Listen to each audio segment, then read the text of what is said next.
What the hell?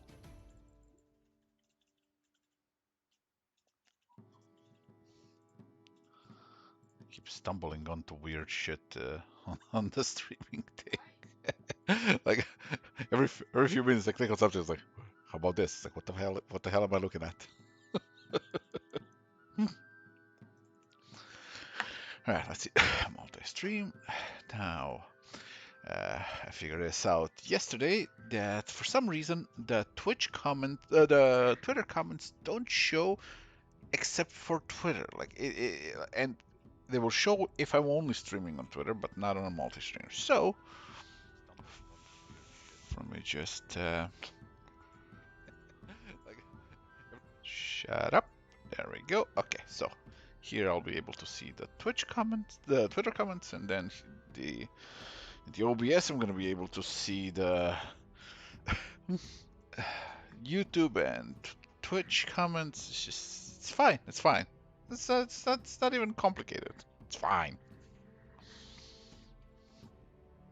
I need 16 screens soon. All right.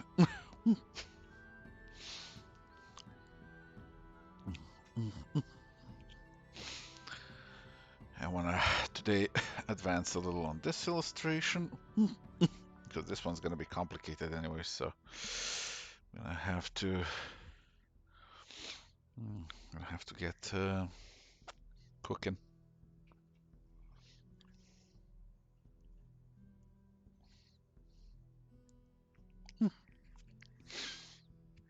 Also, hey Toot, hey Ripoff, hey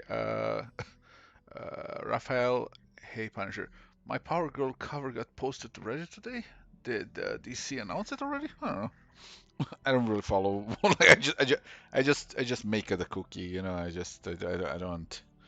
Yep, multi-site streaming. Also, hi Tamara.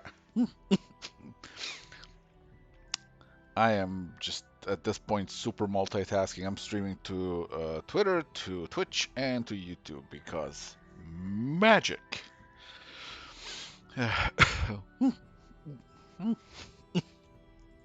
Oh, I mean,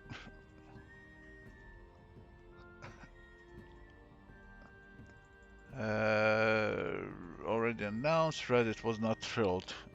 What you gonna do? Can't win them all.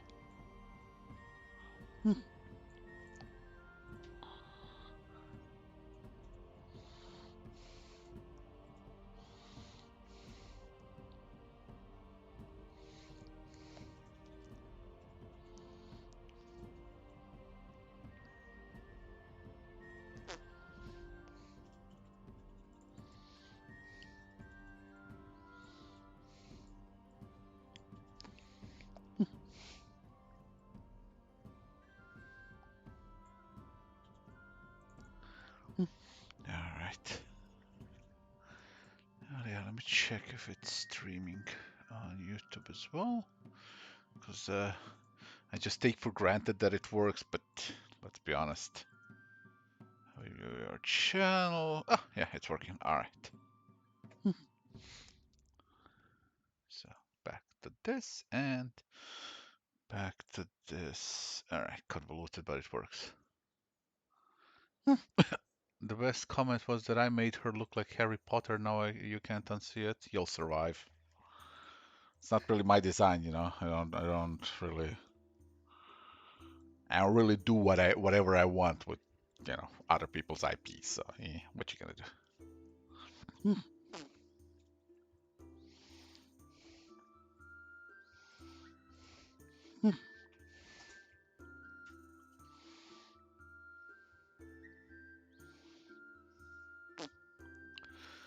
But like I said, can't win them all.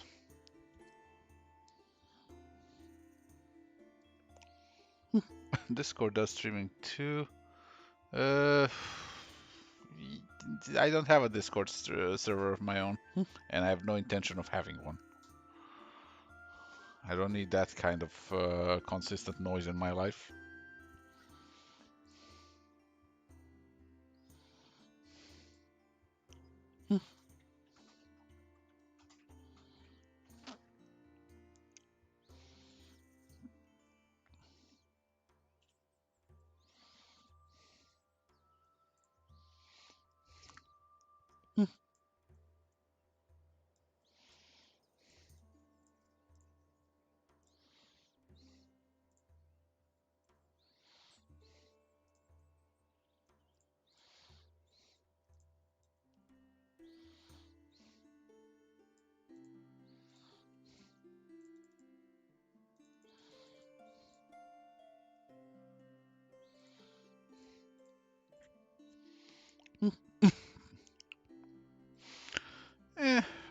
computer could handle it easily. It's not that. It's just I don't need the I don't need the hassle. That's the problem with Discord is like, you start letting people in and sooner or later somebody's gonna start getting edgy about stuff and then it's like it's gonna be your mess to deal with. And I don't feel like it, yeah.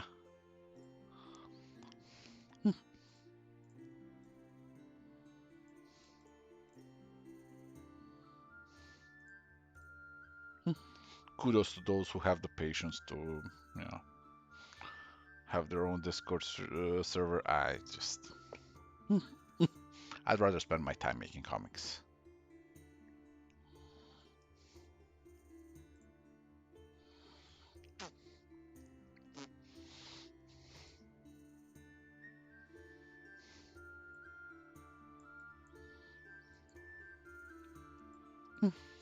Hey, zombie.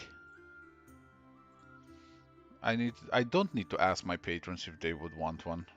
Why would I need to ask my patrons if they would want one?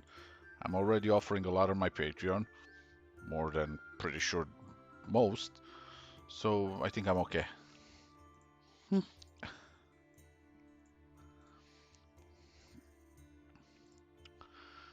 I want my freedom to focus on my work.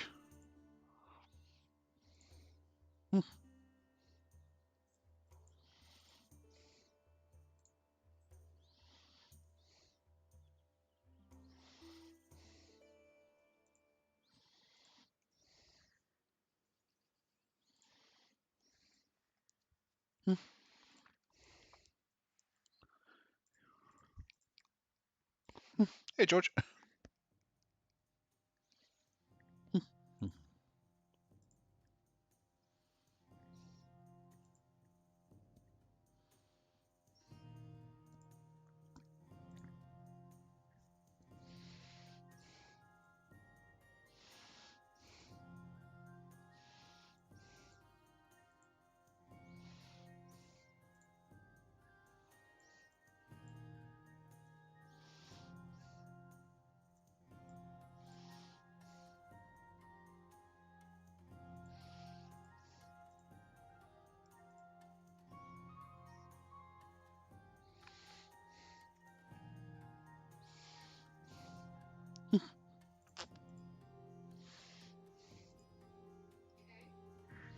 Hmm? Yeah, I probably got a message on. Yeah. I'll take a look at it later.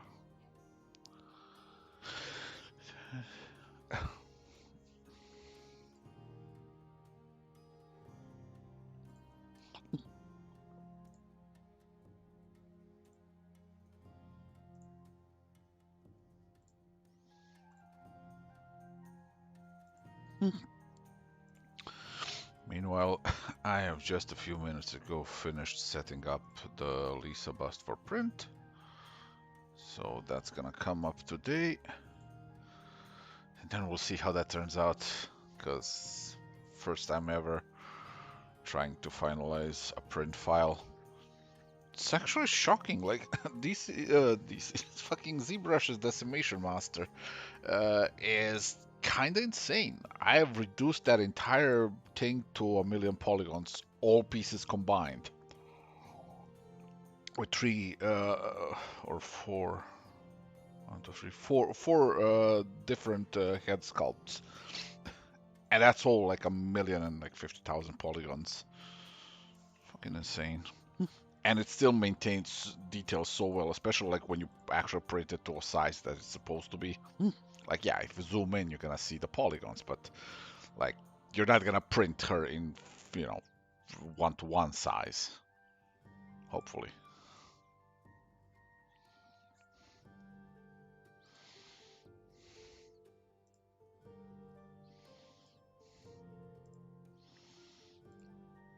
But as it is, the details are gonna support a very nice and large print. I think so, I did.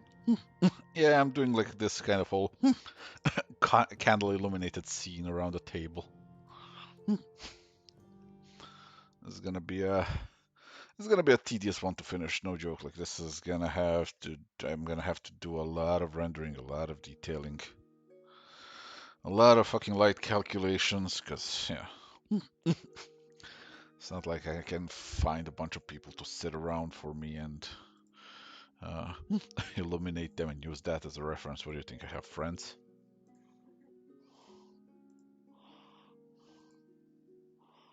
I make comics for a living. I barely escape my cave.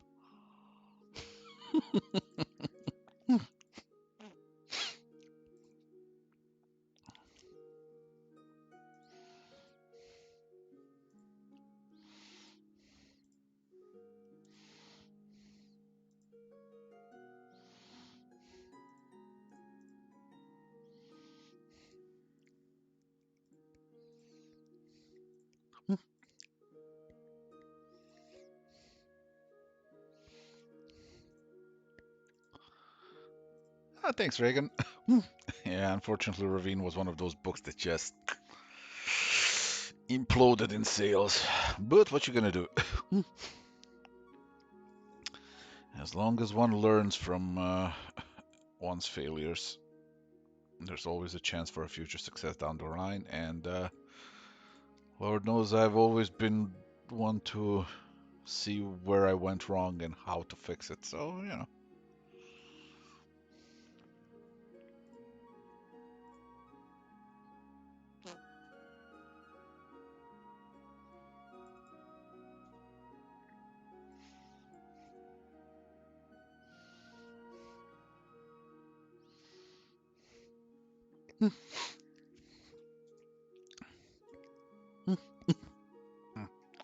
Yeah, keep in mind the techniques that I'm using here. Like, I've done comics with them, but honestly, I wouldn't recommend them.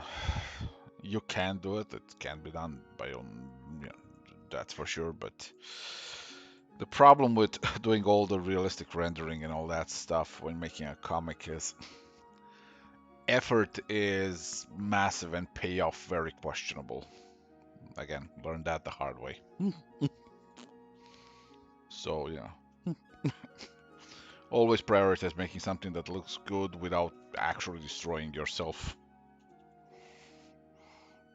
Find that balance of, you know, that point where you get to say, okay, it's finished. You know, not perfect, just done.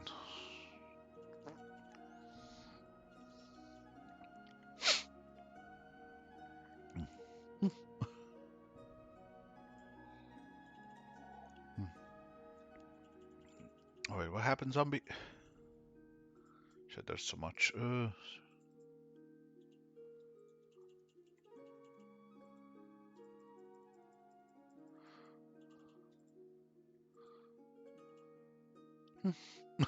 Yeah, exactly, zombie. I'm actually just like I like to prioritize my own stuff because like these days, whenever I wake up, I can't wait to just jump into one of my projects right now. Like, because it's like I have wrapping up fine print too. I'm wrapping up Sunstone 8.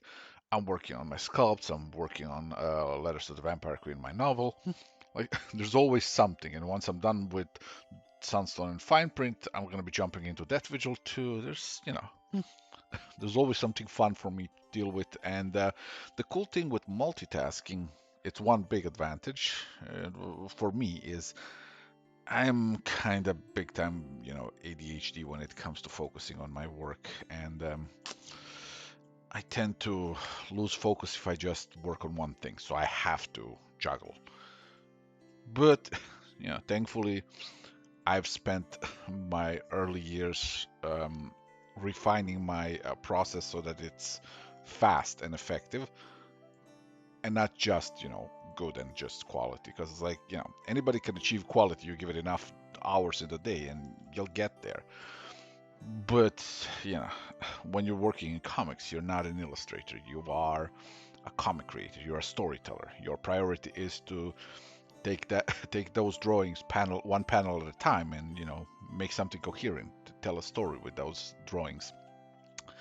And as such, you don't generally have the time to do everything perfect.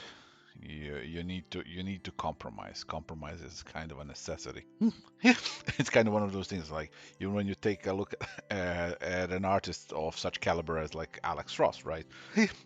Dude does photorealism, and yet even at his work, of course, he could add more details. He could refine it further.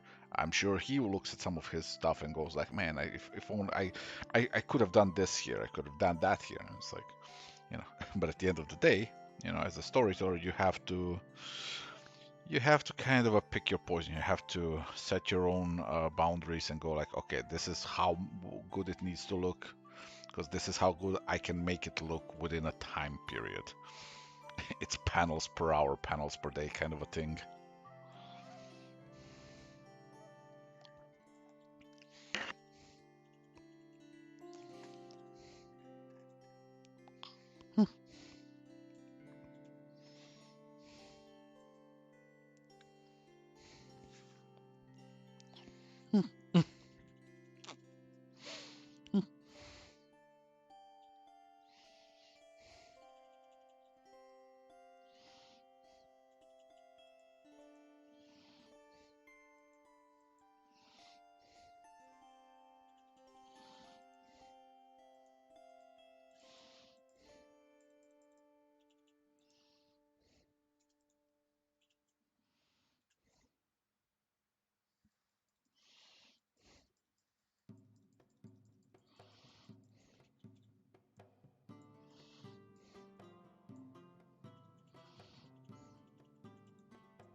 Hey, Dante.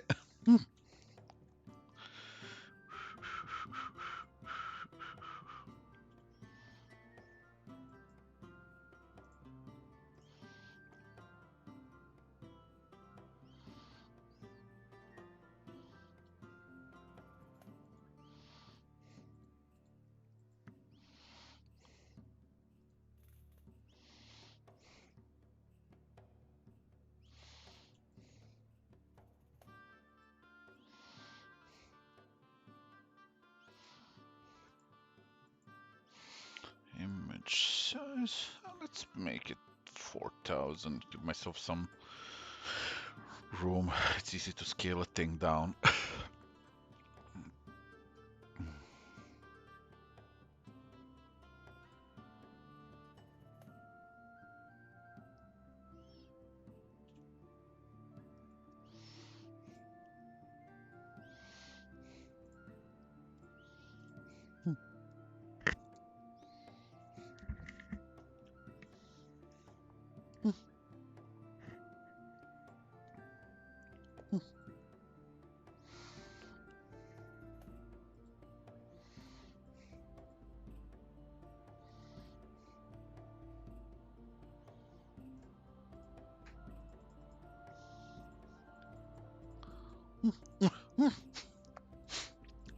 Well, she is certainly interested at this point.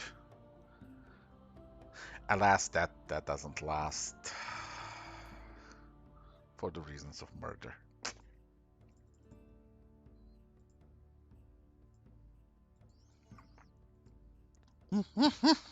Because Letters to the Vampire Queen is a dark, intense thriller with a you with an underpinning of a romance. But yeah, yeah, I mentioned murder, honey. I did. Linda's like, and murder.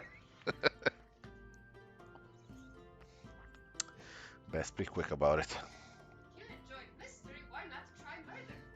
What? Oh my god, shut up.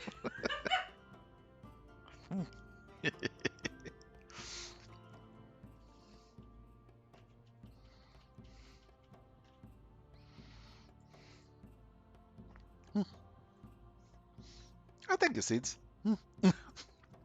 Yeah, I'm hoping to have book 8 completed next month.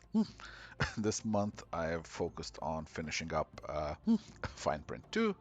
Next month, book 8 of Sunstone, and then finally those two books are being tossed to print. And then I get to focus on Fine Print 3 and Death Vigil 2. Then once Death Vigil 2 is done, I'm starting off Sunstone 9, while casually juggling in some Achilles Shield Maidens. By then also, I'm hoping to finish book 1 of The Queen and the Woodborn. So I think I'm gonna be like, um, every now and then I take on some like superhero cover work and all that stuff, but honestly, I think I'm actually starting to feel that I'm kinda over it. Like I'm kinda, I'm not feeling it anymore, you know.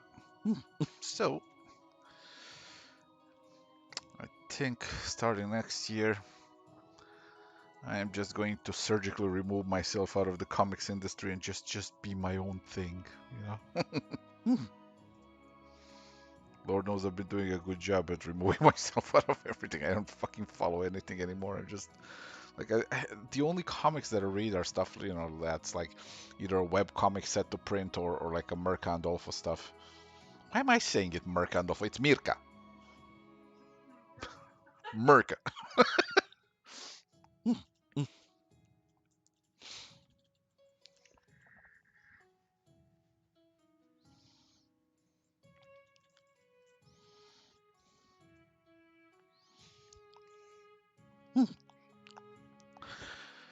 Uh, you know, recently I actually went and reread Ravine, and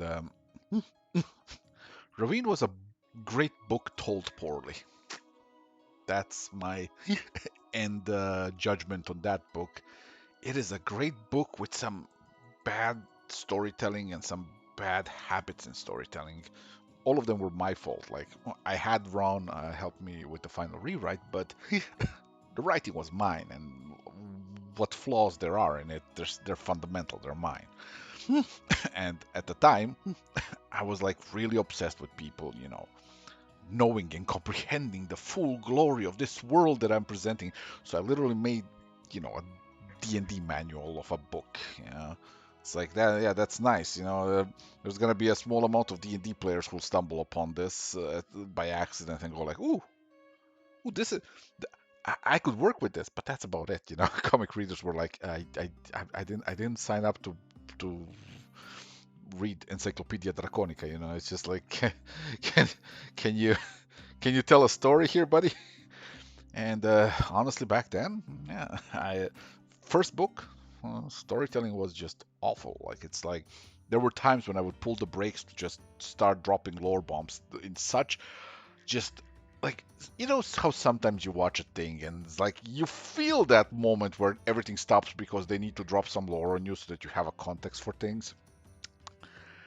I did that in such unambiguous ways, in such blatant ways that it was like every time I stumble upon those pages, I'm like, wow. I really thought I was cooking something there, huh? Like there's a scene in the first book where literally like I stop everything so that the character could study up for an exam. And when I mean character could study up for an exam, I mean you, the reader, will study the fuck up because I opened those those fucking book pages and like here you go, here's some history of the world, here's some stuff that's been done and how things work. Have fun, you know. But then you get to book 2 and the quantum leap in storytelling quality is just incomprehensible to me sometimes. Like I don't understand I think by the time book 2 was I was writing book 2, I kind of figured out like, okay, I've explained a lot of the world to people. Okay, now I can fucking work with the characters. And like those who know my writing, you know that character work is like, that's my jam, that's my bread and butter, that's my entire fucking breakfast, okay? And so book 2, massive fucking improvement. But by that point, I've lost people with book 1. So I still dream, like, I dream about this crazy scenario where, like, something I make become so stupidly successful. Like Sunstone and Fine Print are really fucking successful, but we're talking like so successful that I at that point no longer have to worry about shit and I can just kind of create whatever the fuck I want, whenever the fuck I want. I don't need to run a Patreon. I can just make stuff and just shovel stuff out and just go like, look, behold my creations, you know? And in that situation, I have this dream where I will do Ravine right, where I would take books one and two.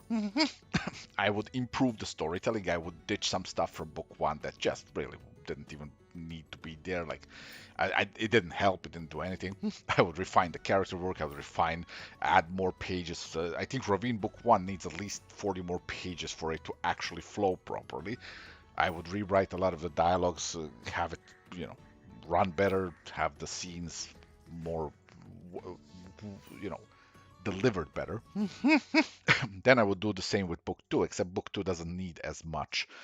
Both books would get an art upgrade because, you know, over time I've gotten better with expressions, with, you know, details. So it'll be fine tuning, small stuff, but noticeable, you know.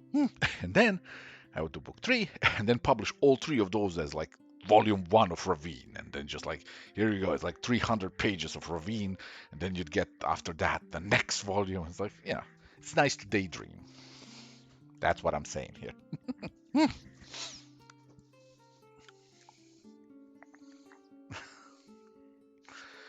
See, my third brush down in the brush panel is transparent, and I see you use it as a blending smudge tool, which is amazing. What brush dynamic makes it transparent? Oh, it's not that it's transparent. It's just that old Photoshop doesn't know how to display it when when the spacing is turned off.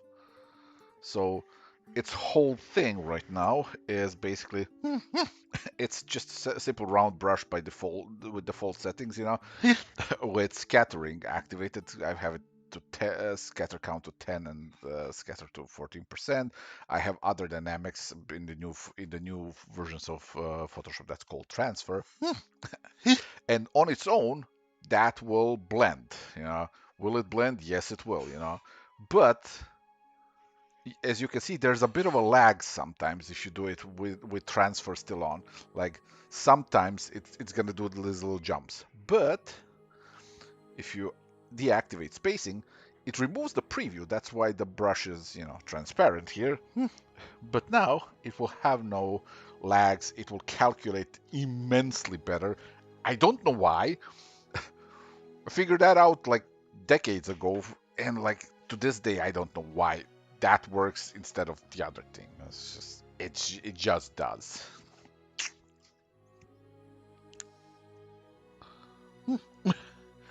Stop fine tuning. We saw what you did with Switch. uh, what did I do with Switch? Switch died. There was no fine tuning with that one. That one just didn't find an audience. What I mean with fine tuning is, I mean, you know, uh, there are scenes in Ravine where it's like, you know, faces are weird, wonky, the expressions don't really land. We're talking very small fine tuning on that one. Save. Thank you, Dante.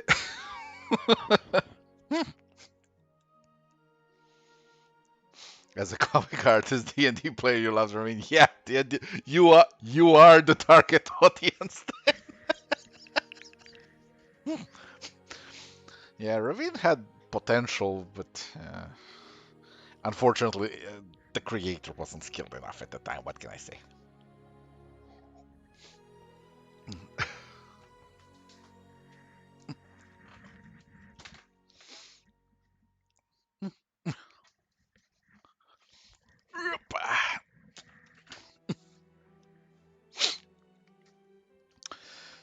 Okay, let's go.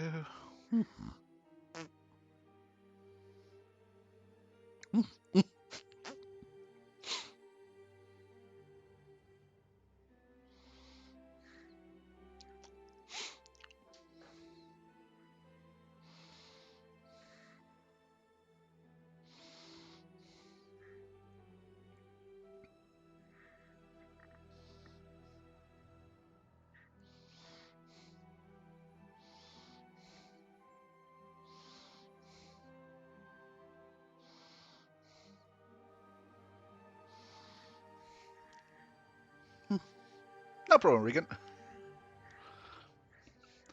Did I read Alex Ross thanks to Sam Graffin? I did. I just don't remember it anymore because it's been so long ago. I had it somewhere, and I think it got like uh, lost during the move, so I'm gonna have to probably re-buy it again. Ain't that always the case? So hey, I have all these great comics. Then Friends happen. Then moving happens, and then hey, I have all these incomplete comic collections. Cool. Time to pay for shit again.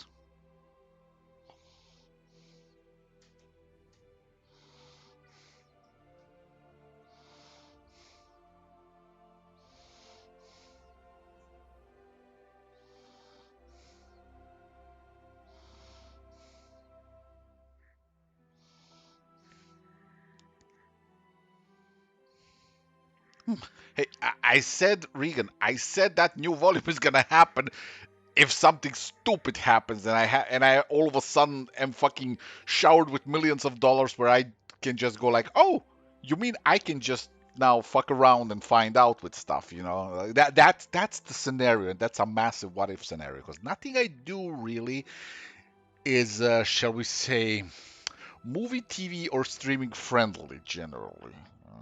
The one thing that is just can't find an audience, so I wouldn't hold my breath, is what I'm saying.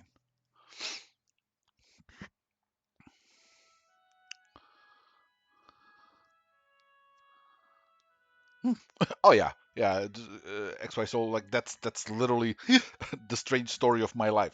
Me puts massive effort and things, years of world building, development, nothing. Also me starts making stupid strips about BDSM. Yep, there you go. Yep, massive success, massive hit. 70 fucking countries, published, translated, bestseller. What? What just happened? It's surreal.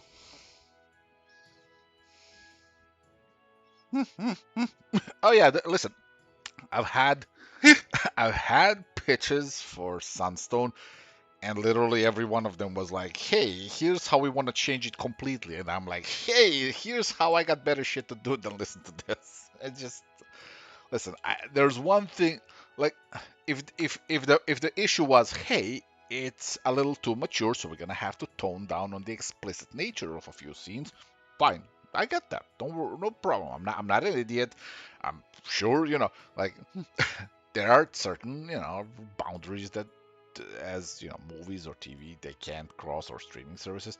Fine, but you don't get to just go like, here's just everything that we're gonna fundamentally change about the characters, their motivations, their history.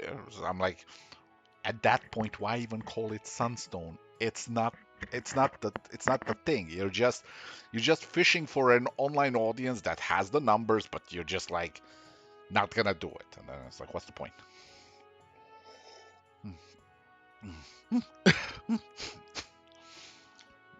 Yeah, honestly, I don't think any of those things would make for a good series. The only thing I think would work is that vigil. But of all the things that I think would work, it's the one thing that just can't seem to find an audience to even stand on its own feet. So, what you gonna do? That's me with my pulse on the fucking zeitgeist, you know?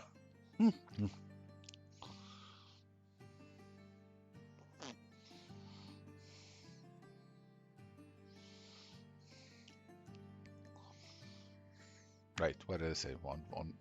That's me with my hand on the pulse of the zeitgeist. That's the phrase I was going for.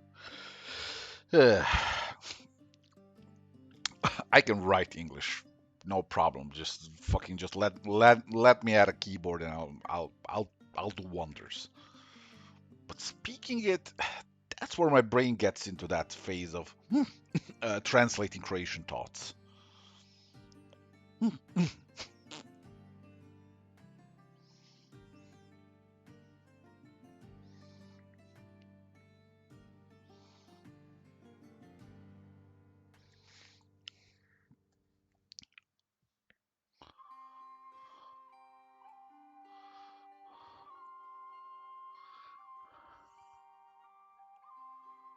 I mean, most of Sunstone's sex scenes were, hey, here's foreplay and then fade to black.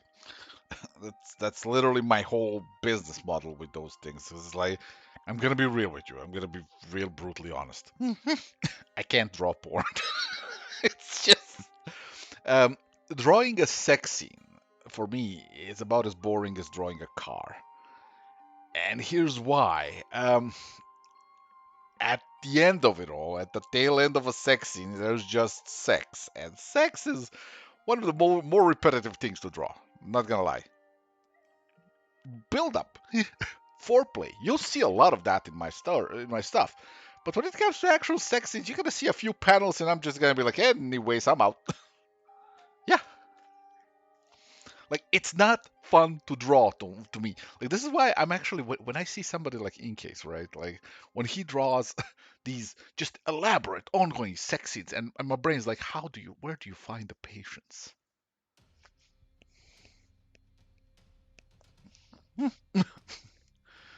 And power to them, dude. Like this isn't me saying anything against sex scenes. Lord knows I don't. It's just that I lose like my brain just goes like, okay, I've drawn it from this angle, I've drawn it from this angle. Oh shit, what angle do I do? Like I guess back to this angle. Okay, cool. Yeah, like I enjoy drawing a sex scene that has a very strong narrative flow where you can where you can do something with it that's beyond just the sex, where there's like there's a story to it, there's a on its own, it's a battle. I know, weird phrasing, weird comparison, but hear me out. It's kind of like you know how in like a shonen anime you will have, this battle that kind of has an escalation and like twists and turns and stuff like that. One of my most entertaining scenes to draw was Ali and Alan's first attempt at BDSM. One of the rare sex scenes that I followed through from the beginning to the end because it's fun. It's funny. It's fun watching them kind of figure out shit, how to do it, how to experiment. It's like the unforeseen circumstances. That's fun. But just regular sex scenes, I couldn't draw it. Like it's just like it was just yeah. It's like it's fun for 5 seconds where when I'm drawing it, and then it's like, oh man, I still have 3 more pages of this.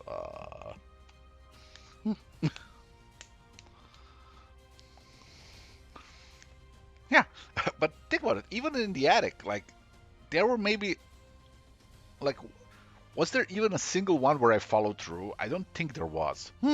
There was there was the one where he ties her up for the first time there, does shibari.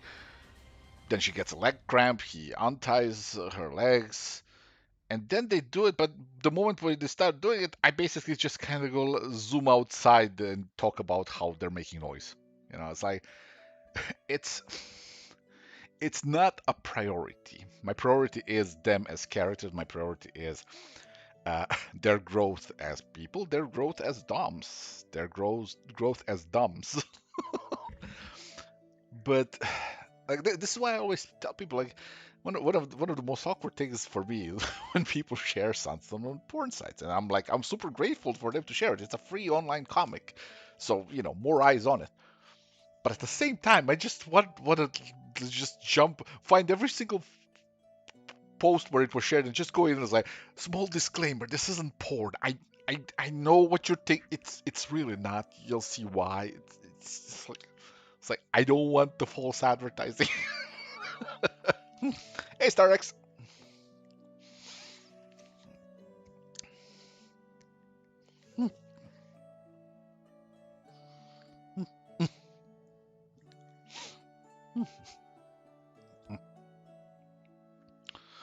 Like I said, I think the only scene that I've truly followed through so far, there will be others, but for different purposes, was the one where they have their first time, complete the first time when they flip a coin and Alan gets to Dom, but he doesn't know what to fucking do. So it's fun, it's fun to see them kind of struggle, bust through it, figure shit out, and then yeah, go through with it.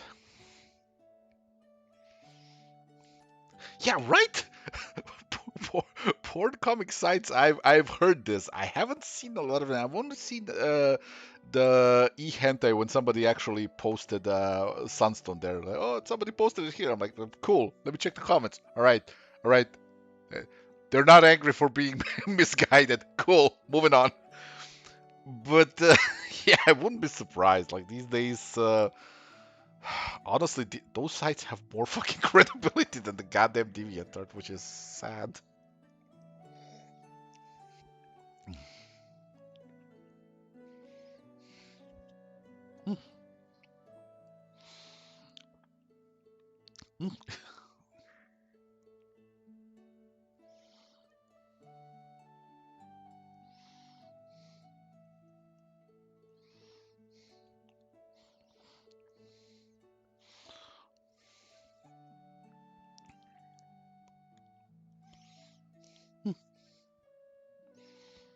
Yeah.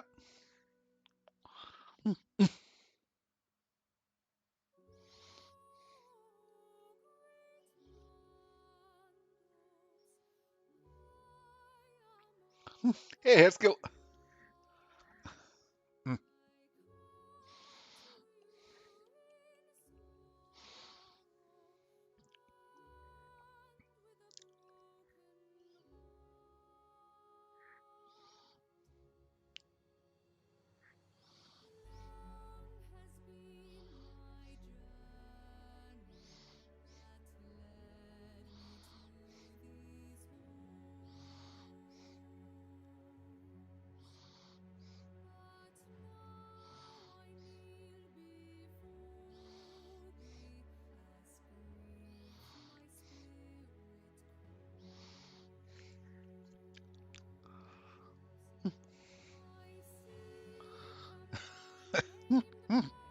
Funny thing is, I've seen a lot of people take that whole special as like very kind of like matter of fact. Is like, oh, he's saying that she's into BDSM. I'm like, the thing is like from the get go, I'm like, I thought it was obvious that this was just Selena fucking with them, but then it hit me.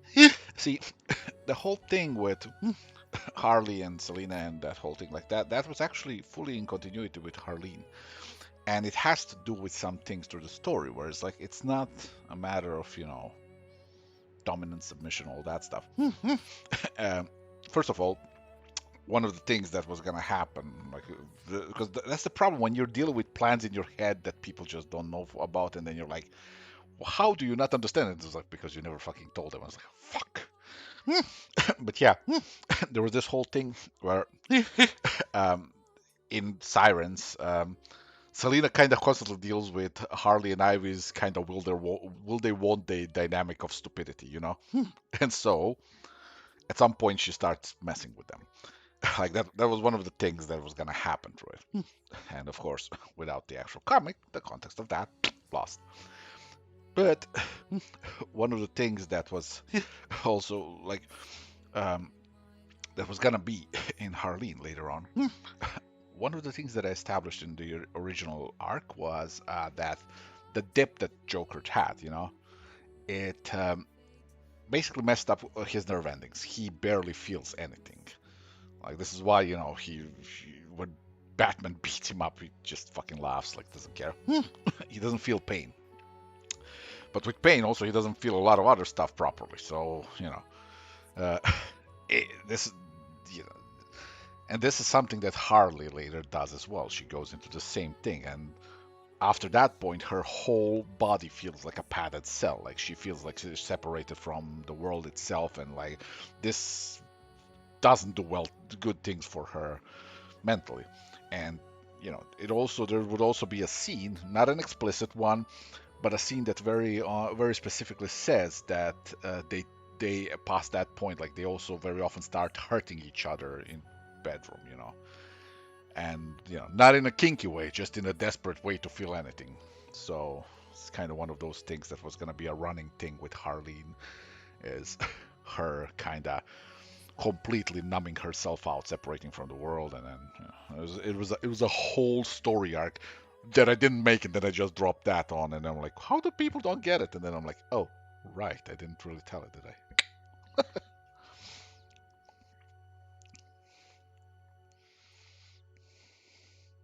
Is there going to be a continuation from Harleen? I don't. I no, no.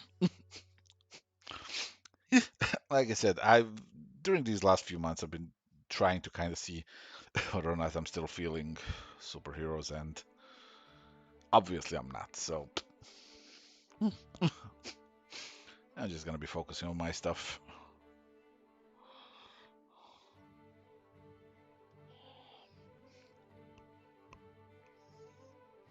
Yeah, that was one of my better decisions when I was writing Harleen. When I was pitching it, I told them, "Listen, I have three story arcs in mind, but the idea is that each and every one of them feels like a conclusive ending. Like you could stop there and leave it and just go like, yeah, this was a satisfying story."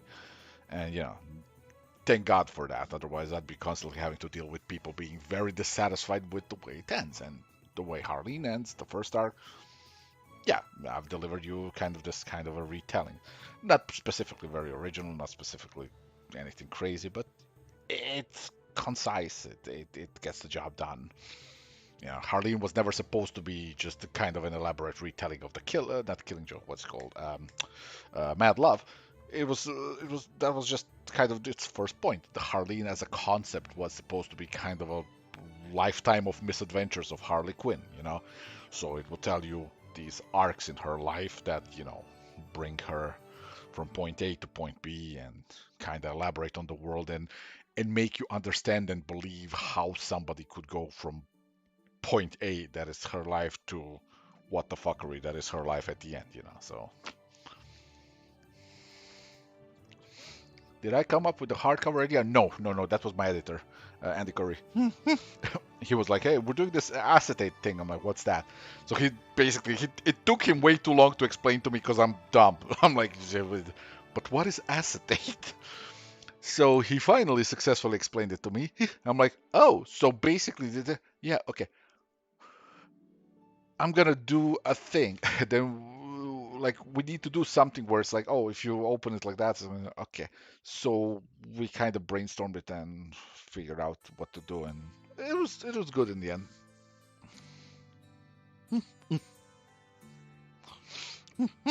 I love Harley because she's a profoundly flawed character, and I really do love me a flawed character. She's an absolute mess and an interesting mess at that.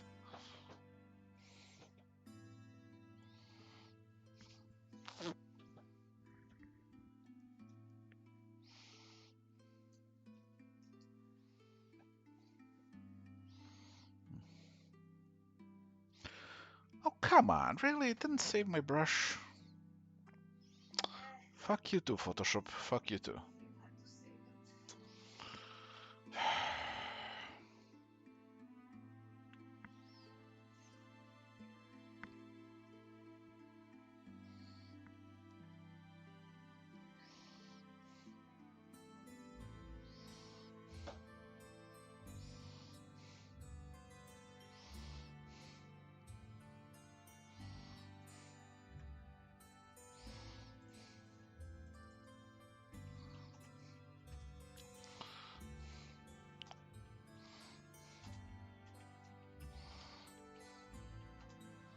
Thank God, it's a very easy brush to recreate.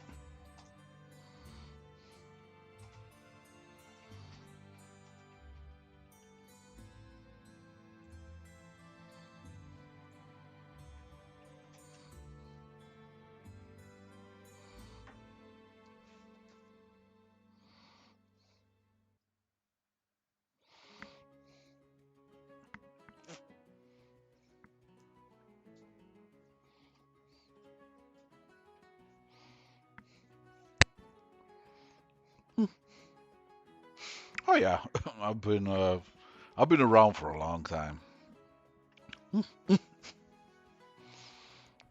Since the early days of exploration of what one could do with these painting programs and drawing programs and CG Talk and conceptart.org. Well, I didn't spend a lot of time on concept art though. It's kind of one of those places where people took themselves way too seriously sometimes. There were great people there, but my God, When you stumbled upon an asshole, you stumbled upon just wow.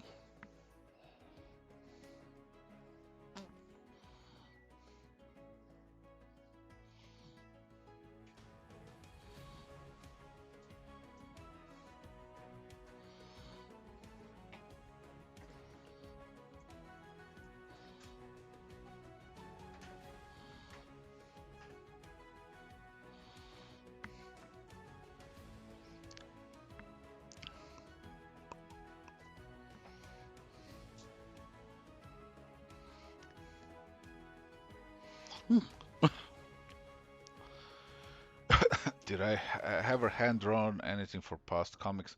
No. The moment I went into American comics, there was a big problem for me. Well, first of all, I didn't have drawing space, a drawing desk, any kind of studio space that was useful.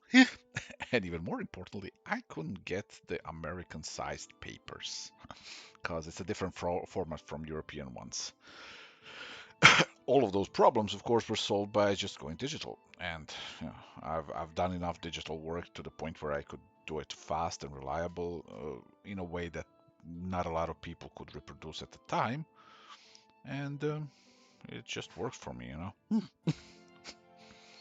I can do it. I can do it in painting. I can do it in drawing. It's just, in fact, I'm probably gonna do something at some point, mostly because I kind of miss it.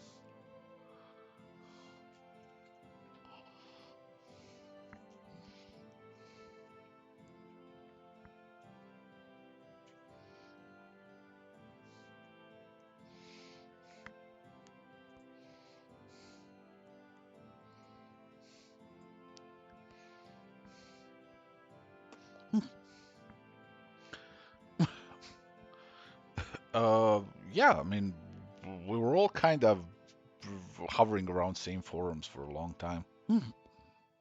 Not forums, fucking what's it called? Jesus Christ, that's how old I am. Fucking forums old.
Bless you.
Nice.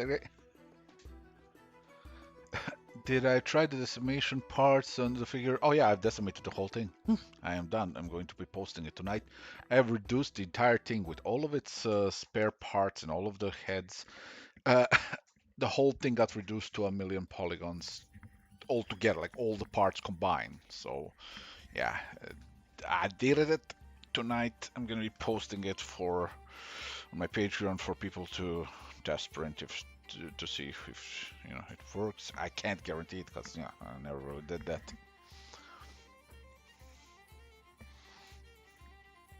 Oh, Kung Fu Panda Trailer 4 drops tomorrow. Nice. Yeah, there's a Kung Fu Panda 3. I actually like that one.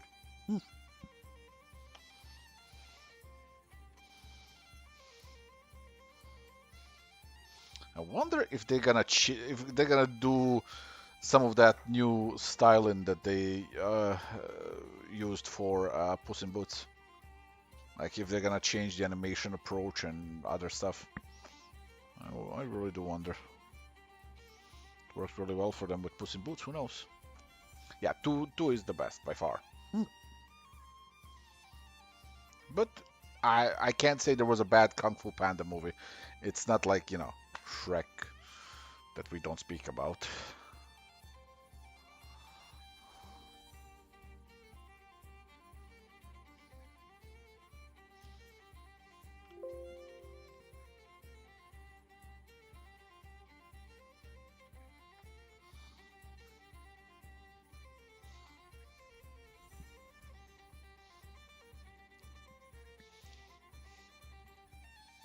Yeah, Puss in Boots slapped way harder than it had any right to do.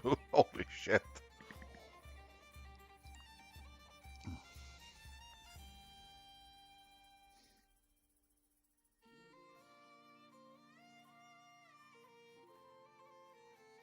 Like I don't think anybody was ready for what that for what that movie was cooking. Like we were all just like, "Oh my God, a sequel to Puss in Boots? Are you serious right now?" And they were like, "No, no, hold up, hear me out." And they dropped that trailer with, well, not real trailer, like a whole clip with him drinking the milk, and then the wolf comes, and it's just like, oh, what's happening here now? What is this?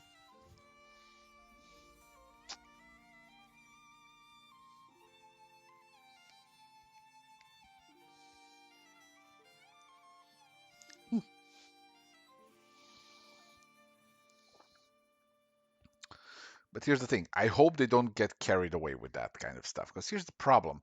I've noticed, like, it's kind of like with Disney. Disney at some point forgot how to do villains, and like literally every villain is just generational trauma. And I'm just like, it was clever for the first two times.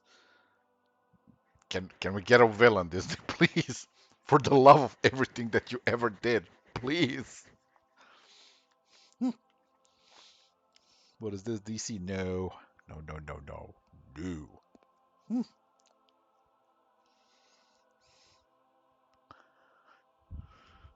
Oh wait, you mean like okay, I get you, get you. But yeah, it's just I hope they don't get like because it's like problem with us writers is sometimes we stumble onto something clever and then we tend to chew on it for way too long. You know what I mean? It's like we tend to overdo it. None of us are innocent of that. And yeah, as long as it doesn't become overwhelming, it's fine. But yeah, I hope they don't go crazy and start just putting the same kind of a payoff to a lot of their movies.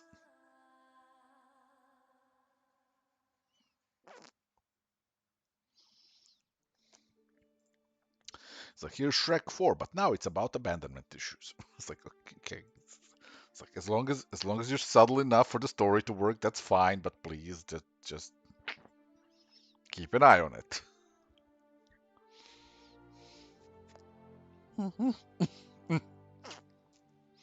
Yeah, sometimes you like this is the brilliance of the Puss in Boots. They did clever, but they also let their characters be fun. They also let the story be fun. The introduction of Little Jack Horner, Big Jack Horner, is the best thing they could have done for that story, because without that character, it becomes about, one set of villains dealing with kind of family abandonment issues and the other one with his own mortality. And then it becomes too heavy. And then they're like, okay, hear me out. But then we put like the fucking most over the top villain that anybody has ever done. Like, what do you mean anybody's ever done? Let me cook. And they did. And it is because of Big Jack Horner that everything else works so much better, because like you're not beaten over the head with the theme. You're allowed, the characters are allowed to, sometimes just go through a damn chase montage. It's fun. That's what helps. That's what works.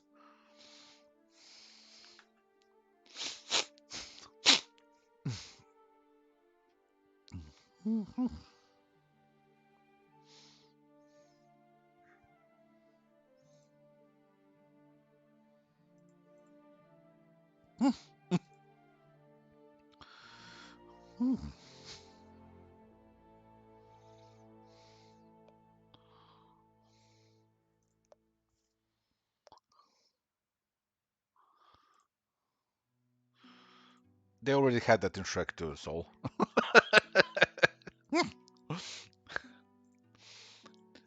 Giant Gingy was his Ava.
Be good.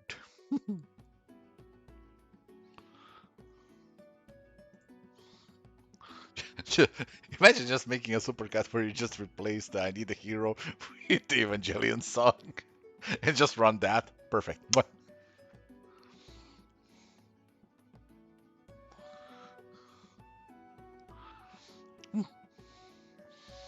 Cruel cookie teases.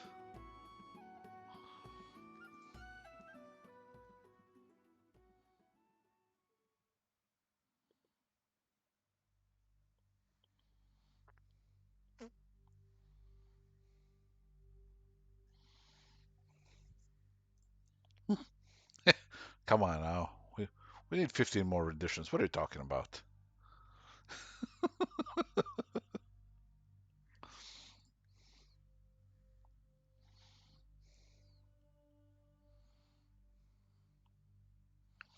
I need a Weird Al Yankovic polka rendition. Let's go.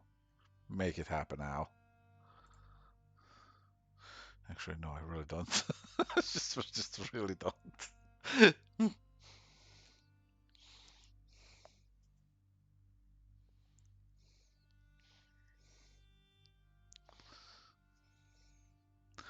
God, I still remember watching that anime for the first time when I was a kid. And I was like, there's this whole thing. It's like, oh, they're fighting. Oh, cool. Oh, Shinji's becoming less annoying. Cool, cool. All right, yeah. Cut. Hospital scene. What? It's just like everything's falling apart. Me. What? God damn it.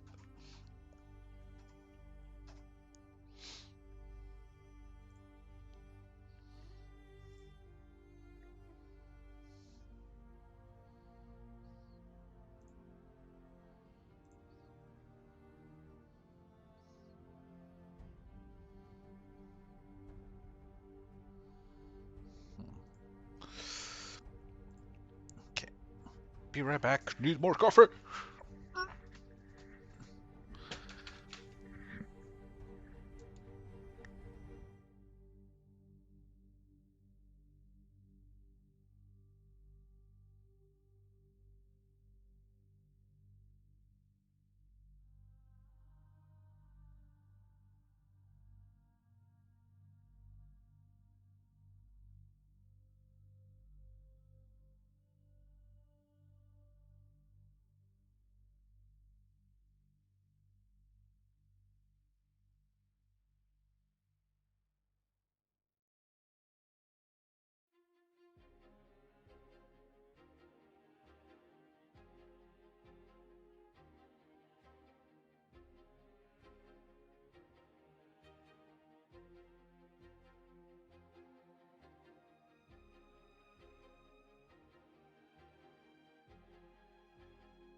Coffee obtained. Ah, motherfucker! Ah, hit my toe! Shit! And it's bleeding. Alright, cool. How many fucking times am I gonna fucking bump my goddamn toe in this thing? Well, it's not bad. What's a little blood between me and my desk? Every stream is an adventure. Me suppressing the pain right now, like, this is fine.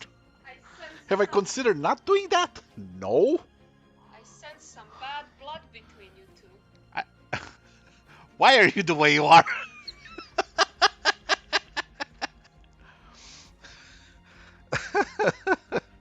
God damn it, Linda.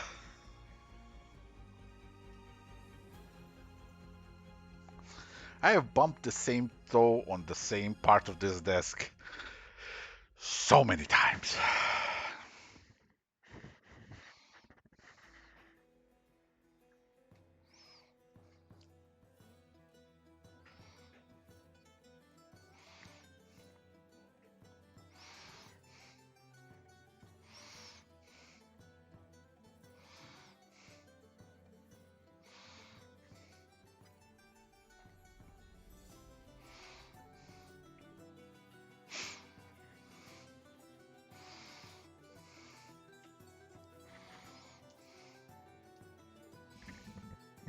Oh my god, fine.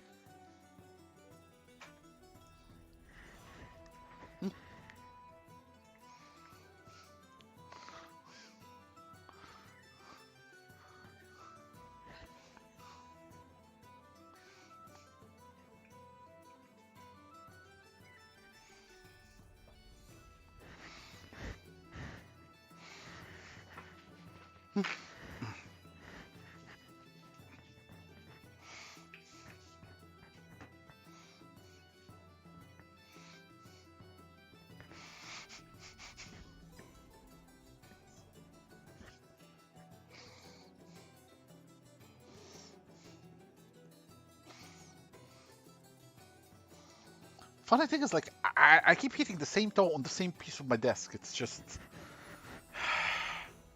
At this point, you know, if at first you don't succeed...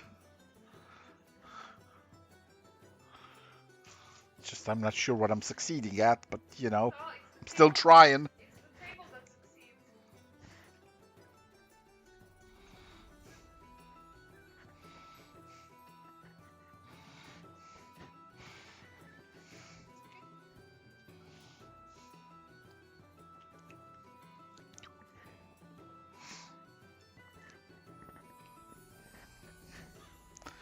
Yeah.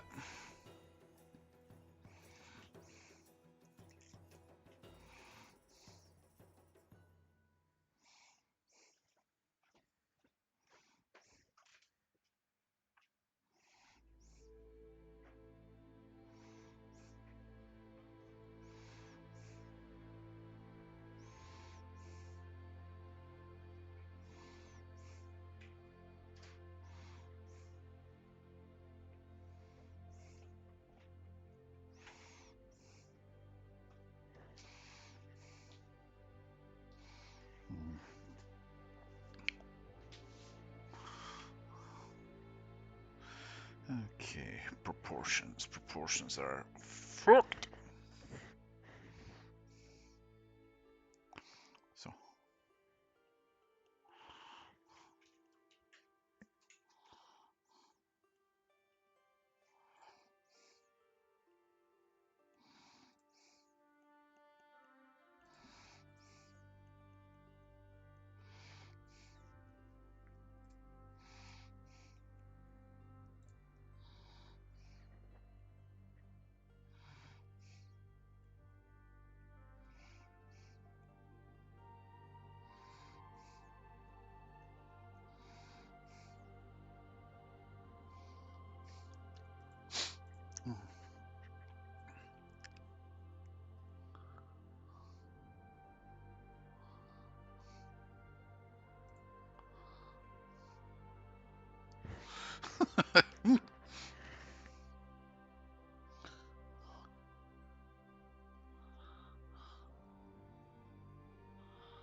put a thimble on my toe, huh? Yeah. Yeah, at this point, I'm considering it. Marte, What? kapica. Yeah.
Okay.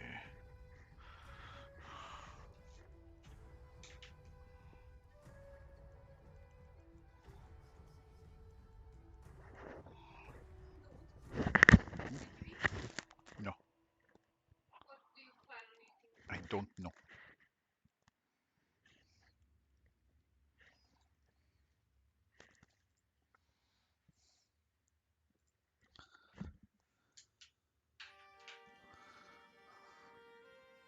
Oh god, that reminds me. I love those.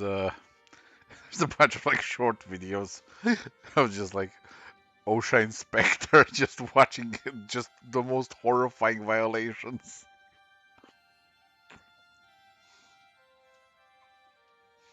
Stumbled upon them on YouTube and just couldn't stop watching.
Oh, thank you, Katrina.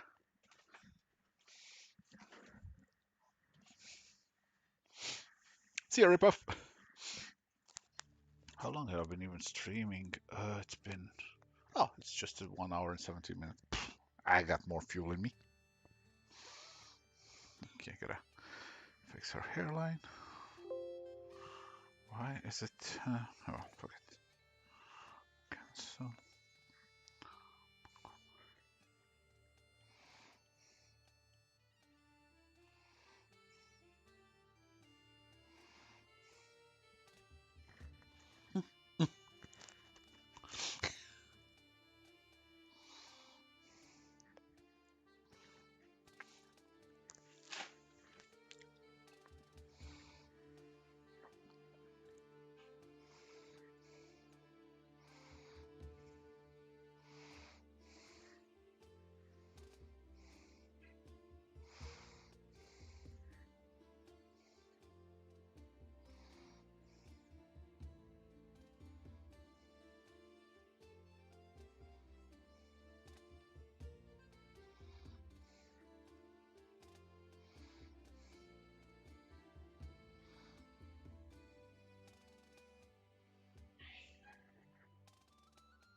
Yeah, I gotta see Shauna's.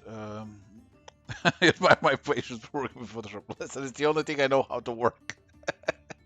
And I have to learn another program. I'm old. Come on. Ain't about that. All right, let me see. What am I looking for? Letters of Vampire Queen. There they are. I need Shauna and her dress. Where is it? Okay, here. Oh, so it's just, I didn't really refine anything. It's just kind of a purple dress. All right.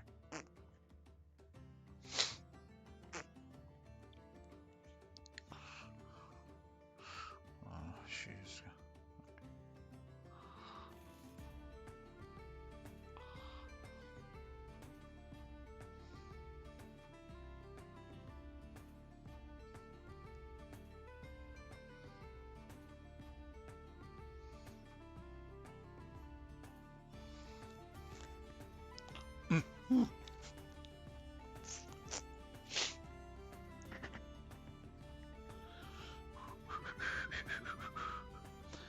All right, where is it? No, I gotta. Yeah, this. Do I like getting asked when my works are gonna be finished, or does it bother me? I have no problems with people asking me that.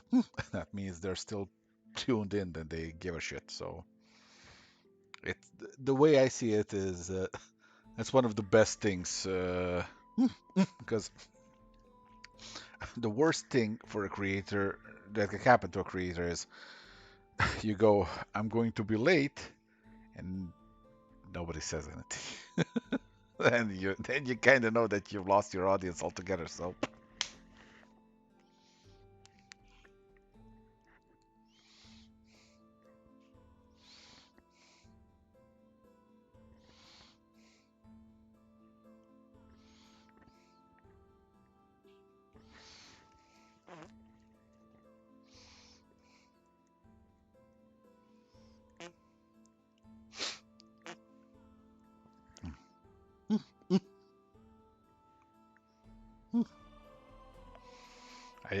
I sometimes have people who get really annoyed by me by being, say, oh, where is it? I say, ah.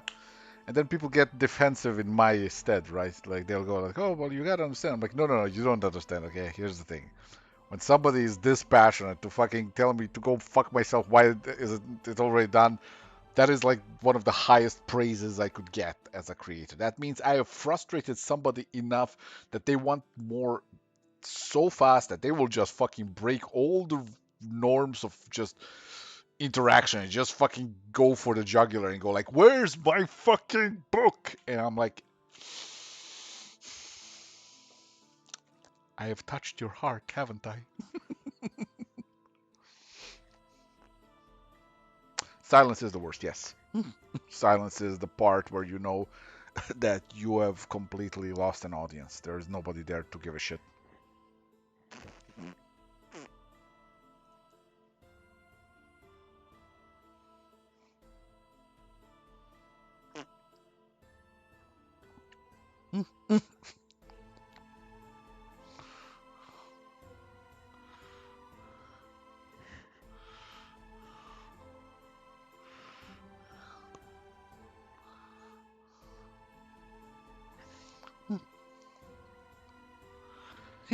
uh, I, the novel won't be done until early 2025 because it's a massive thing. Like each one of the sequels, it was gonna take at least 2 to 3 years to finish. So yeah, uh, I'm still not sure whether or not I'm gonna go with Kickstarter just because of like I'm downright terrified at the shipping prices. Like usually the way it goes is like people kickstart a thing and then they get that final tap on the shoulder when it's about to ship and go like, by the way, you're also paying this. It's like I hate that. Like I fucking hate that. There were people who contacted me who basically they ordered during the Sunstone statue phase. One of the things you could get is a signed sketchbook. You didn't have to necessarily buy a statue. I just kind of wanted people to get a chance to get something signed from me and delivered, and it was a cool idea. But then you realize that in practice, it costs you more to ship that sketchbook. It costs more to ship that sketchbook than it does to actually buy it. So people ended up paying double for that. Now, the sketchbook on its own wasn't terribly pricey for as much as sketchbooks go. But it's like you paid $20 for a sketchbook, and then like if you're somewhere like in Britain, you're paying like 25 more dollars to just get it shipped, and it's like, ugh. And that's a sketchbook. That's like what is 40 something pages. First book of Letters to the Vampire Queen is going to be almost 800 pages. Well, not 800, almost 700 pages. Like that's a big book, and let's say we'll reach a hardcover tier, and like with all the illustrations and all that, all the bells and whistles, like that's a heavy brick of a fucking shipping box. That's pricey. You know what I mean? Where's my next page and why am I trying Godzilla? Yeah, that's exactly it. Actually, no. I haven't really gotten much of, it's like, why are you drawing this instead of that? Like, people are respectful enough for that because I've been very clear about that stuff. Basically, if I'm drawing something else, that means like I need time to kind of process some stuff and work through some story beats and whatever. Like, there's a reason for that. There's also a reason why I don't finish fan arts. It's like I got what I need from them, and I'm moving on. I gotta go back to my own stuff. So there's never really a sense of confusion of whether or not I'm procrastinating my own stuff. It's just that you know, my stuff tends to be very cerebral at times, and I know, silly. Man makes a story about people doing BDSM, and it's supposed to be brainy. It is though, you know. Hey, Ginger Pills. There's a reason why Sunstone, when people read it, leaves an impact with them.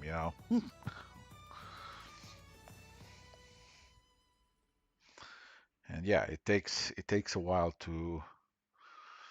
uh, to think through things. Like right now, I'm gonna have about 8 months break once Sunstone 8 is done, because I really have to go through all the notes. I have to check through everything because this next part of the Mercy arc is gonna be fucking brutal. Like it's Alan and Marion, and that's gonna be a downright fucking abusive book. It's like it's this it's this thing that's going to emotionally fucking destroy my readers, like as they progress, and it's by design. And it needs to be done right. It needs to because there's things from that book then that later on tie into the Mary and James arc, the Jasper arc, right? And I have to have everything, you know, figured out properly and lined up, and I have to cross my T's and dot my I's on that. And to do that, yeah, takes some time to not actually make the book, but just go through all the notes. Now what I gotta do is find out of my own works. I do it all the time. Whenever I have the time, that is.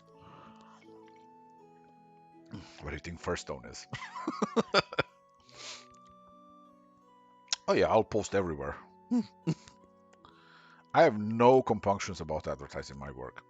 Once I'm done with fine print this month, after that, I'm going to be posting pre-order links everywhere. Because, well, when it comes to indie books, is pre-orders regulate the amount of printed copies. And if you don't pre-order and you're like, I'll get it later, yeah, I'll get it to print because I have a rule about keeping my stuff in print. But at the same time, I don't know how long that's gonna take, because there is always a line when it comes to printing, and you're not necessarily the first in line. So basically, the more people pre-order for the first run, it's first of all better for the book. It does better on the market, more eyes on it, more buzz about it, and second of all, you know, you get a reliable first print run where people don't have to wait around. So that helps. So yeah, uh, same as with Sunstone 2. Same as with any of my works. Sorry, not Sunstone, Sunstone 8. Jesus, brain potato at this point.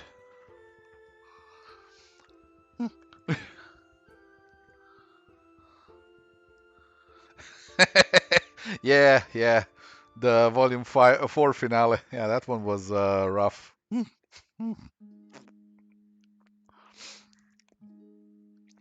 And yet I can tell you for sure that that one is nothing compared to the absolute emotional meat grinder that I'm gonna put my readers through when it comes to the upcoming part of the Mercy arc. Because Marion and Alan are gonna be rough. Hmm. Eh, Amazon works, but like if you have a good comic store that will actually order it for you, again, that's always iffy. Not every comic store carries my stuff. But if you have a good one that does, and that's my definition of a good comic store, it carries my stuff. I'm sorry, I don't make the rules. uh, yeah, you'd certainly do better ordering through them. Well, actually, no, I would do better. I get more profits from that, I think, to my knowledge, maybe. Hmm. Comic store would definitely do better.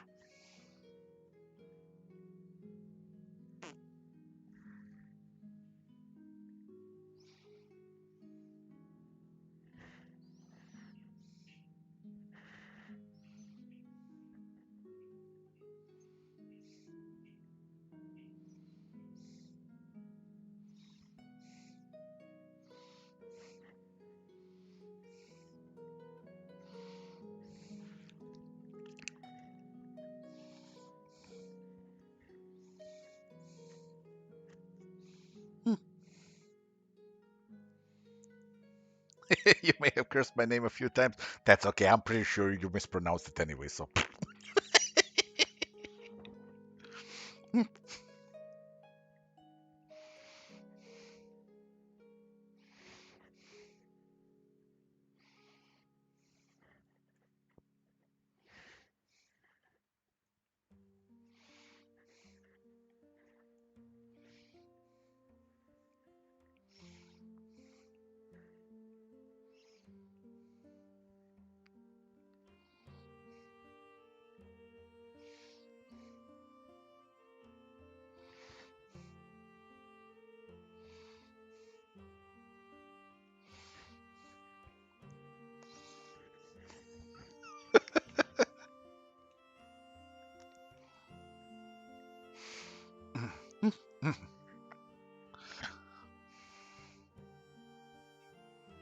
People trying to pronounce my name persistently. All of a sudden, there's a sky beam opening and the Great Cthulhu awakens. They're like, shit. I don't think I got it right, did I?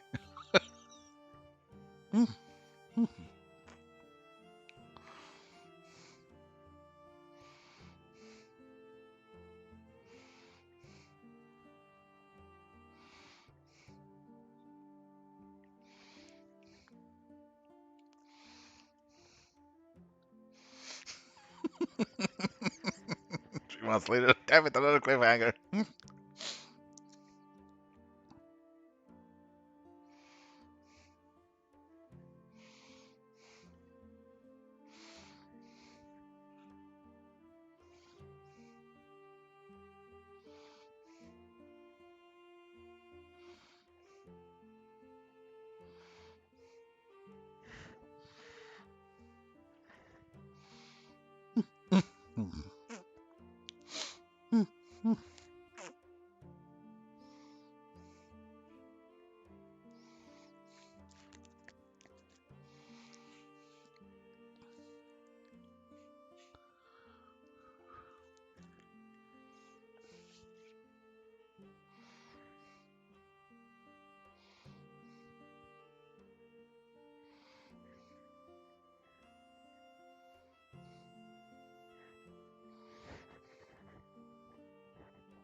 Whenever you open the Mummy on Amazon movie, it recommends Sunstone. That's trippy.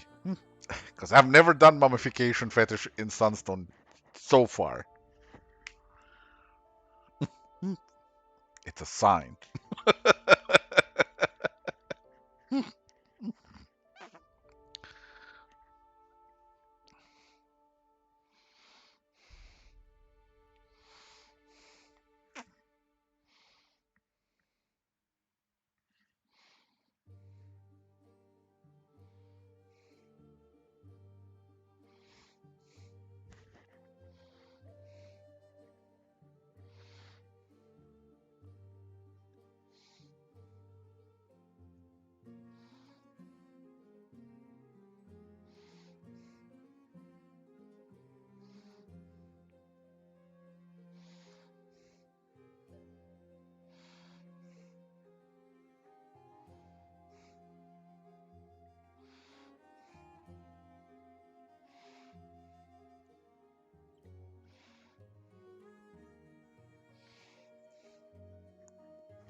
Oh, trust me, I have considered doing the whole Lisa gets mummified by Ali in a kinky Anubis style outfit. That was one of the things I actually considered for Alan's catalog at some point, just never got around to doing it. I think I still have a sketch somewhere. It's just problem with my sketches in my folders is you've seen my desktop, my folders are worse. And for those of you who haven't seen my desktop, here's a fraction of it. It's just a it's just a smidgen of it. There's like five more desktops worth of just trash everywhere. So yeah, it's uh it's a problem. Patreon that. Don't worry, it's gonna happen.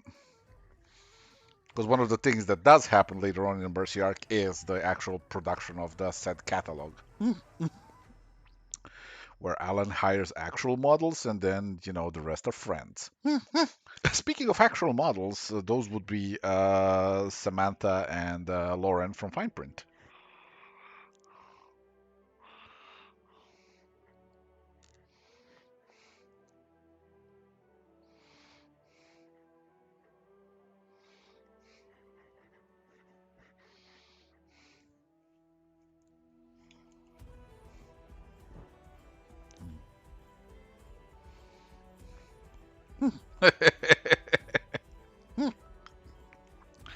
Shh!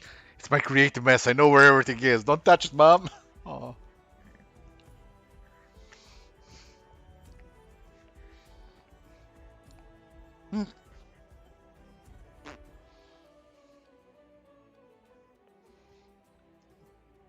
Plot twist: Buffett steals the show. Buffett doesn't really make appearances in Sunstone.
Thank you, Dante.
And what's stopping you, soul?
Don't be silly, soul. We all started off and advanced for a long time by drawing fan arts of stuff we like, so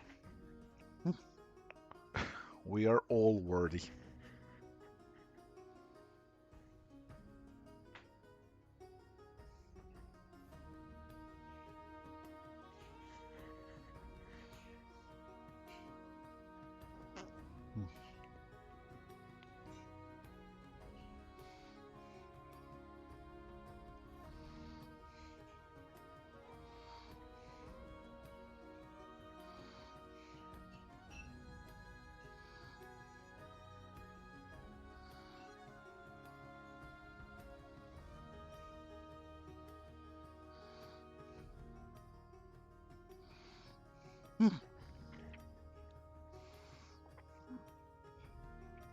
Mm.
See ya, Danny. Mm.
See ya, so.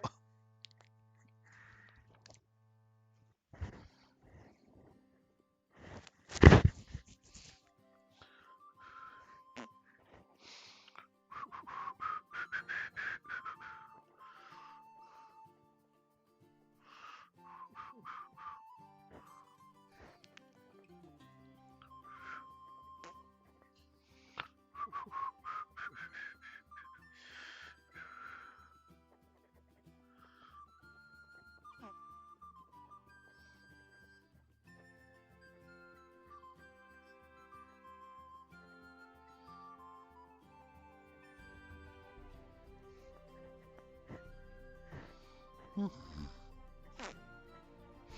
Mm.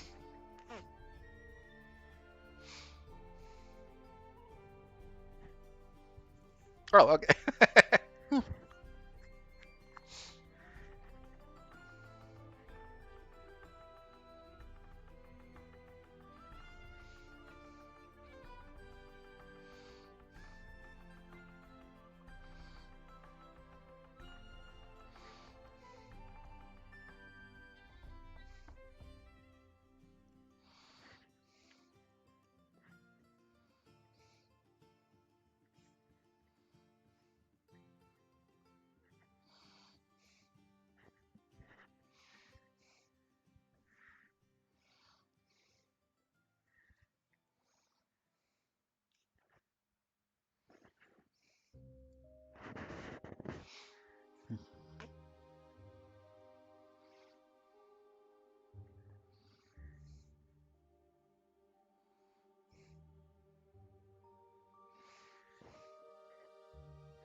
What do I do to connect with the world around me in my life?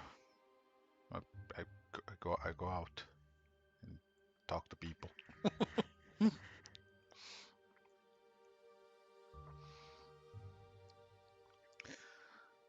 Yeah, I live in a small town, so it's kind of one of those things where people most of the time know people, and it's just, you kind of, whether you wanted it or not, are gonna get stuck in conversations, and might as well make the most of it. Hmm.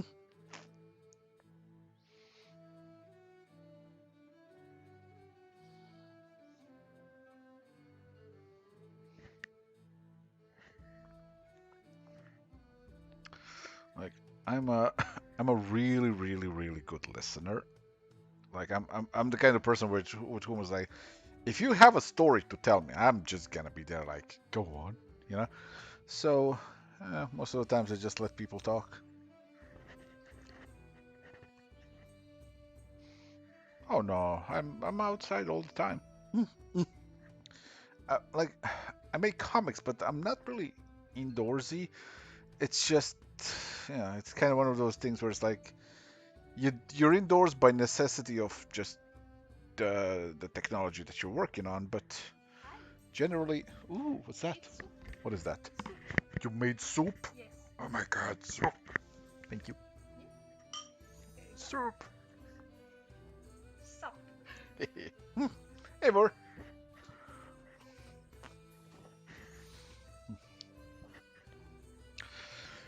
Okay, so um, let's see. How could I?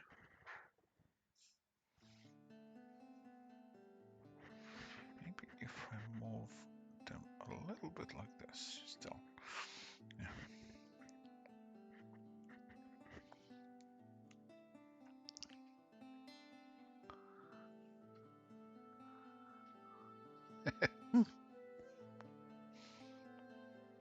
Yes, you heard soup. I have received a bowl of soup. Later on, I am going to devour the said bowl of soup. Man, that's a slap in hand.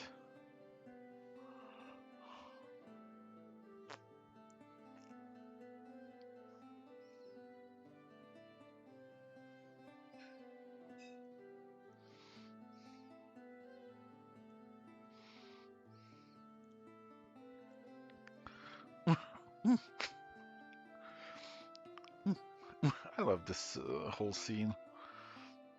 The first time I read it live, the comments were hilarious. It's like, hell yeah, lesbian economics. So yeah, that's how mentally I named this whole scene. But generally, it's it's a scene in which Matilda here is telling Lysandra the whole thing about the night blossoms and the night lusts,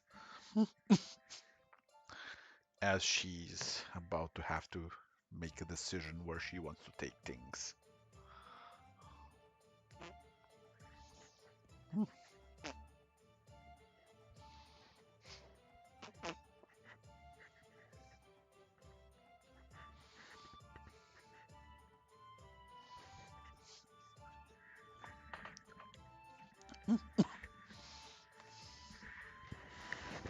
You didn't lose me.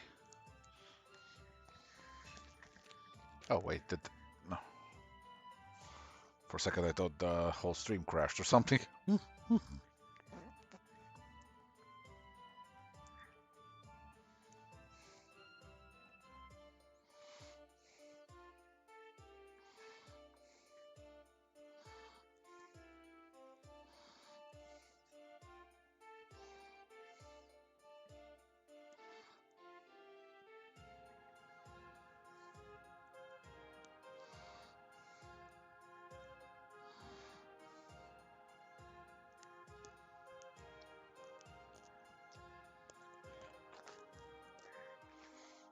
Hey, Steinwand.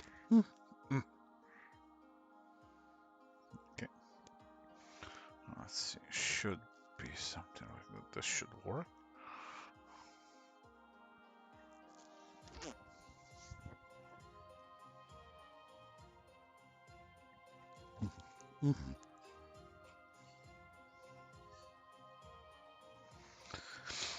Edit, define brush preset. All right, let's see.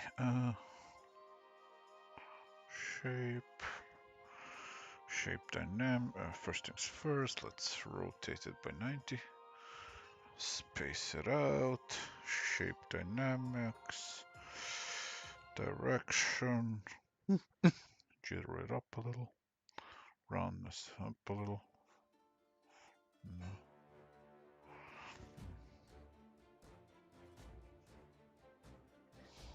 Let's try. Brush tip shape. Size jitter. That's more natural. Alright, good. Just need it for some foundation before I actually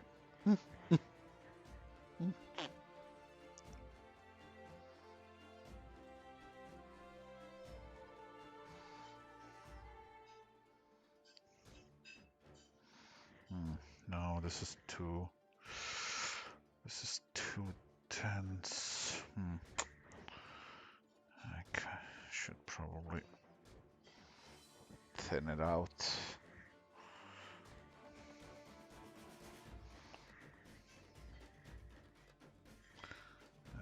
Okay.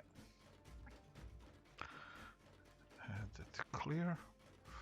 Let's do a simpler.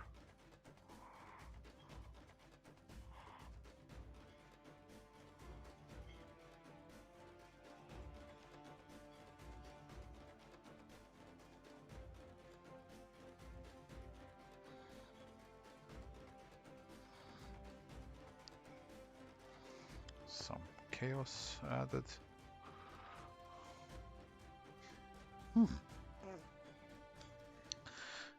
Edit, define brush preset. Okay, let's see, shape up, shape, direction, space it out, shape, size jitter, angle jitter a bit, roundness jitter a bit. So scroll in, others.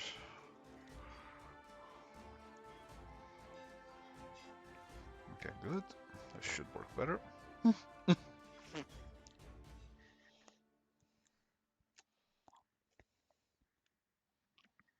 You heard a lot of people need to be potted and you came running.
Hehe.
Hold on, hold on, hold on. I wonder. Let's see. File, new. Pum, pum, pum, pum. Crop. If I can.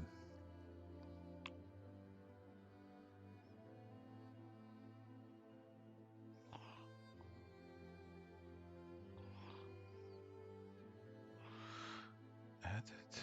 Define brush preset. Shape. Angle. Scattering. Let's put it. Put the count lower. All right. Other dynamics. All right. And now spacing off. Let's see. Okay. New brush preset. Okay. Okay. Now put that on my smudge. And let's see if we can do something stupid.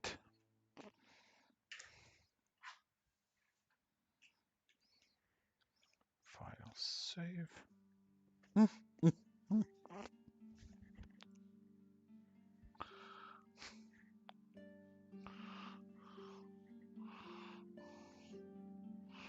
yeah, oh yeah.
This will do for now.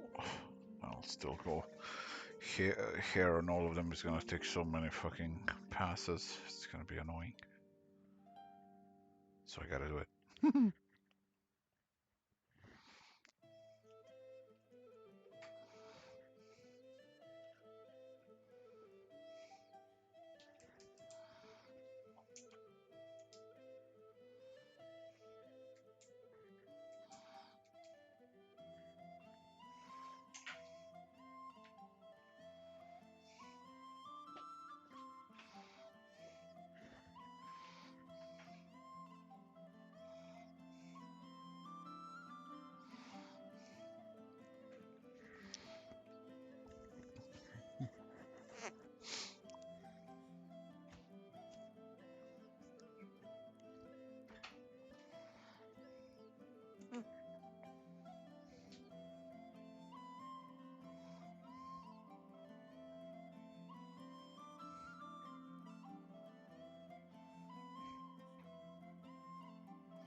Curly hair is fun.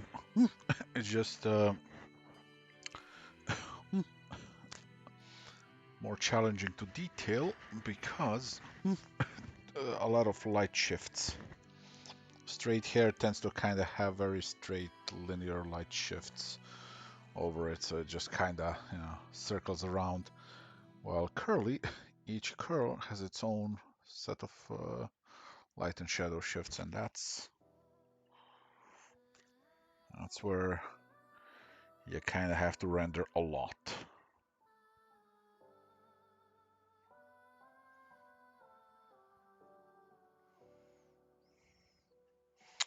So very complicated to sculpt in a way that you can uh, cast and mold it.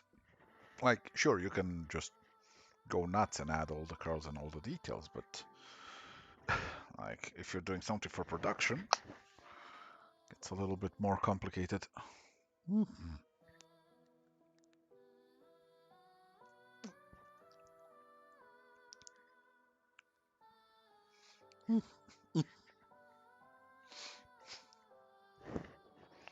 Yeah.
Yep.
Hey, you're niche.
I'm progressing on another one of the illustrations for my novel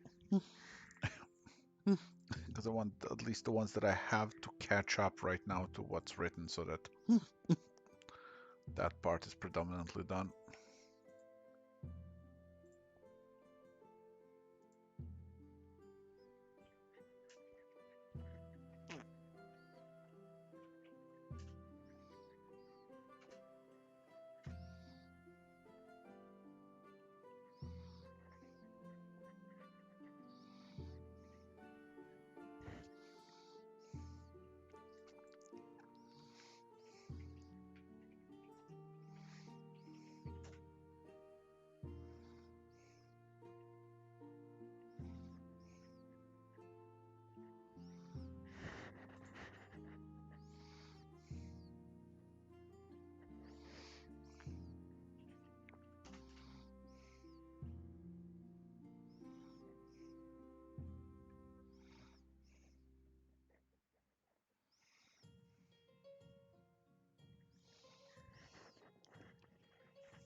Oh, hey, Christian.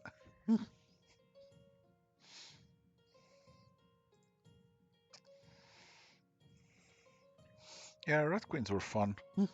Unfortunately, I really couldn't stay for longer than 2 issues. Damn shame, because I actually started the third issue, but that's when my health just fucking took a nosedive.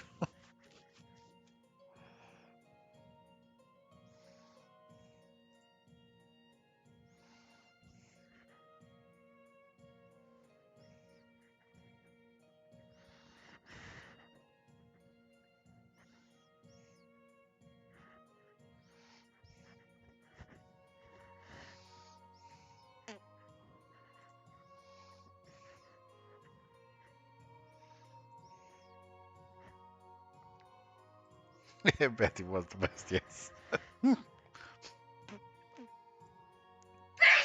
Bless you. Bless you again.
She's looking into your soul. She was looking into two different souls at the same time, apparently. That's why she was so kind of wall-eyed. It just didn't align. But we're gonna fix that.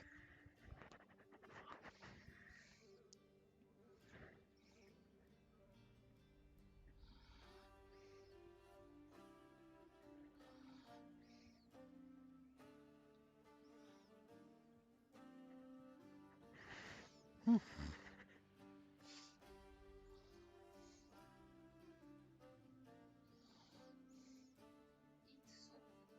I will eat soup. Don't worry. Don't worry. I'm almost done with the stream, anyways.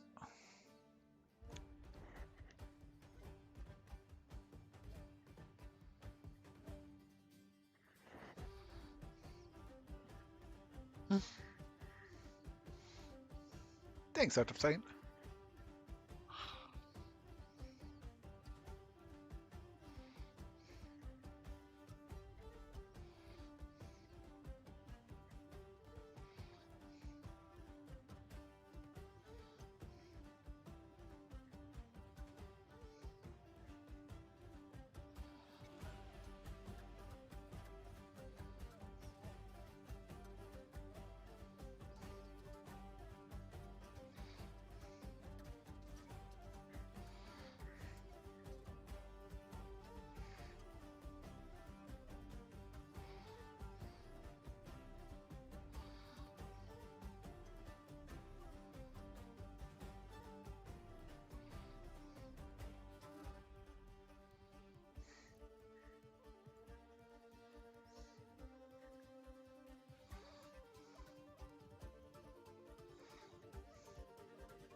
See you, Tooth.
So the Vampire Queen stuff, yes, exactly.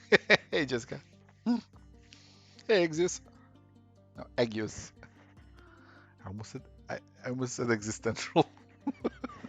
Okay, hell.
Uh,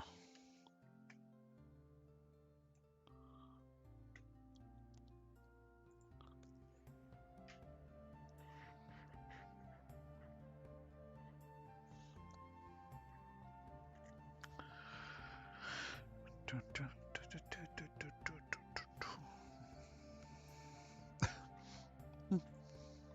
Ah, thanks, Seeds.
This also looks like an epic D&D campaign. Yeah, I know.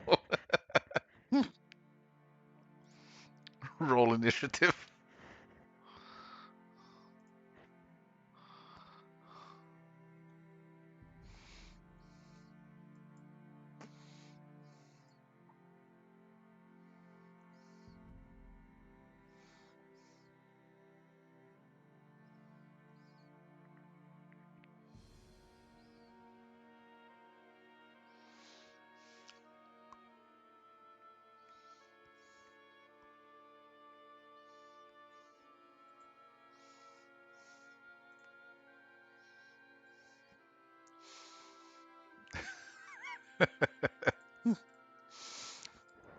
All right. So for now, I'm going to save this. I'm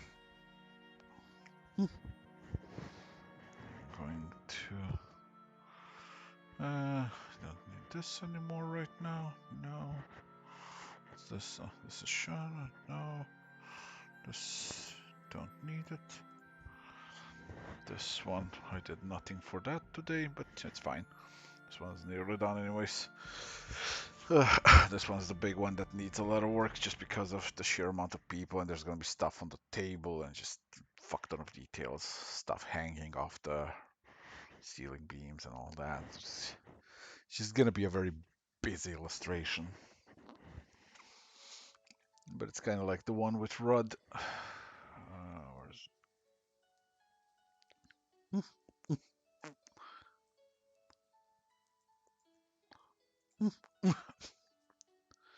Because I love these ones that are very just kind of like, busy and detailed and very kind of rich in little stuff. This one also I'm gonna upgrade over time because there's some stuff that just could use a bit more tender loving care, but still like it. So, anyways, that's gonna be that for today. I'm gonna now stop streaming and I'm gonna get my